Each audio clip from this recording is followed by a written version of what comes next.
एक बार की बात है। एक राजा ने अपने सैनिकों को सड़क के बीच में एक बड़ी चट्टान रखने के लिए कहा। चट्टान को बीच सड़क में रखवा कर राजा ने अपने सैनिकों से छुपकर उस चट्टान पर नजर रखने के लिए कहा कि देखना उस चट्टान को रास्ते से कौन हटाता है। लोग उस जगह पर आते रहे और जाते रहे, लेकिन किसी ने भी उस चट्टान को रास्ते से हटाने की कोशिश नहीं की।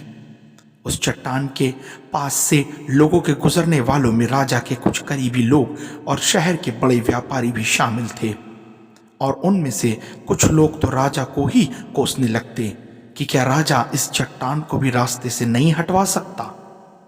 लेकिन किसी ने भी उस चट्टान को रास्ते से हटाने का प्रयास नहीं किया। ऐसा काफी दिनों तक चलता रहा। एक दिन एक किसान अपनी सब्जियों के साथ उधर से गुजर रहा था।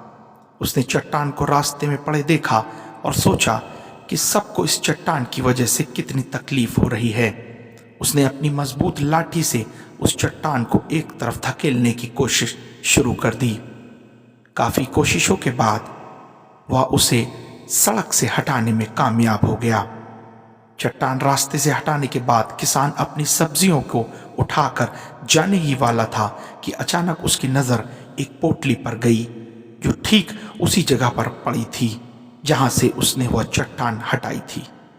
उसने उस पोटली को खोलकर देखा तो उसमें सोने के कई सिक्के थे, और उन सिक्कों के साथ राजा का एक संदेश भी था, जिसमें लिखा था कि ये सोने के सिक्के उसके लिए हैं जो इस चट्टान को रास्ते से हटाएगा।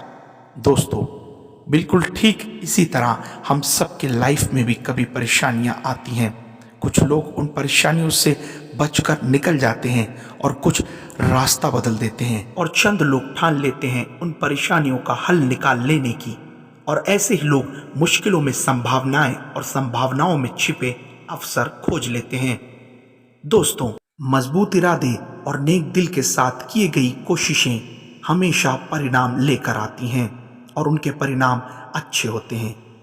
इसलिए दोस्तों, जीवन के परेशानियों से घबराओ मत, बल्कि उन परेशानियों को हल करने की कोशिश करते हुए जीवन सफर में आगे बढ़ते रहो। Good bye.